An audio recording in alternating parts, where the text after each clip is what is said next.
Ndabaramukije cane bakunzi b'ikiganiro Yaga Muganga amagara meza kugubwa neza kuruhanirwa mu vyanyu no mu banyu n'ivyo ndabipfurije. Nongeye kugaruka kugira ngo dusangire inyigisho ntungamagara hamwe n'impanuro ntungamagara muri kino kiganiro Yaga Muganga cacu cuno musi nk'uko intumbero yacu isanzwe iri. Ubuheruka twararabiye hamwe kimwe mu bintu twokora vyodufasha kugira ngo umuntu aryame neza asinzire, kubera ko twasanze hariho abantu usanga inyifato, ingendo n'ingeso ivyo bakora mu buzima bwabo bwa misi yose harimwo ibishobora gutuma bataryama neza, harimwo ibishobora guhungabanya itiro, kandi igihungabanije itiro naco gituma umuntu ataruhuka neza, kandi umuntu ataruhutse neza naho bica bituma umuntu agira amagara make, usanga umuntu aguma agwaragurika, usanga umuntu aguma agoyagirika, ugasanga nyene ubuzima vyahuraguye. Kubw'iyo mpamvu rero ni vyiza cane ko umuntu amenya nibiki nokora, nibiki nokwirinda, nibiki nokwiyubara kugira ngo bitume nanje itiro ryanje ridahungabana.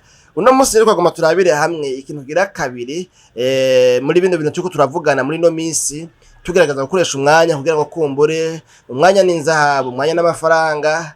Ntivyoroshe kuronka umuntu yumviza ikiganiro c'isaha yose abanje kureka ibindi yararimwo. Uyu musi twagomba turabira hamwe rero mbega ni igiki umuntu yokora kindi comufasha kugira ngo agire nte ashobore kumbure gutuma atagira nte adahungabanya itiro ryiwe. Nuko umuntu ngo burya ngo umuntu naho kunywa amazi, ibinyobwa, amaji, imitobe, ivyayi n'ibindi kumbure ubwavyo atari bibi, ariko mugabo ngo ni bibi kunywa ibintu vyinshi, ibinyobwa vyinshi imbere yuko uryama, ugomba uje kuryama.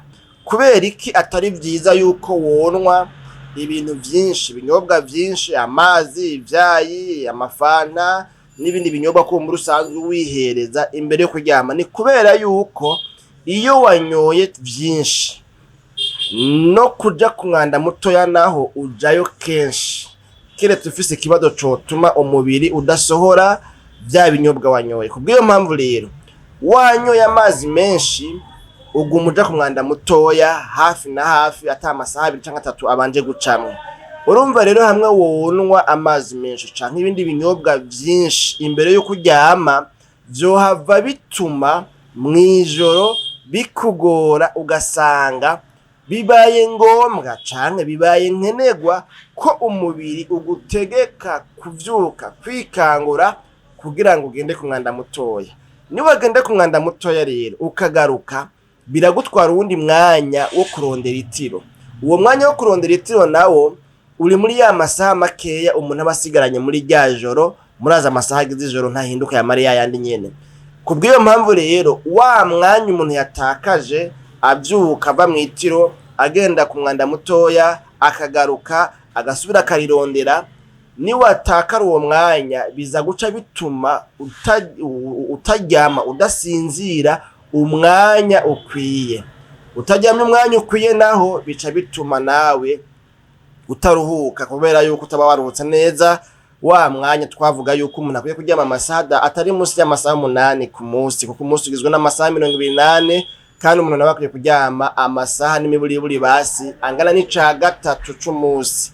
Murumva rero yuko muri iyo ntumbero naho kunywa amazi ari sawa, naho kunywa icayi ari sawa, naho kunywa ya mafana na ya maji ari sawa, ariko ni wabinwa ugomba uryame birashobora kuzohava bituma nawe bihungabanya itiro, hanyuma usange uratakaje umwanya. Uwo mwanya utakaje nawo ntugaruka, usanga nyine rero ucuhura na zangaruka mbi zifate kuri kwakura umuntu ataryamye ngo aryame umwanya ukwiye. Bakunzi ba Yaga Muganga, mu kiganiro cacu rero ca Yaga Muganga cuno musi ni kino kintu tuvuganye kiri mu bintu bishobora guhungabanya itiro ry'umuntu, hanyuma ntaryame nkuko bikwiye, ntasinzire nkuko bikwiye, bikaba vyohava bigira ingaruka mbi za kwa kuntu twabonye yuko umuntu agira amagara make iyo adasinzira umwanya ukwiye. Jewe Janvier Maniramba nari nteramanye namwe. Aha niho ndabike bantu, tuzosura mu kiganiro Yaga Muganga c'ubutaha turabire hamwe rero ikindi kintu umuntu yokora comufasha korohereza umubiri wiwe kuryama agasinzira umwanya wategekanijwe. Ni agahwane naho ubutaha mu kiganiro Yaga Muganga c'ubutaha.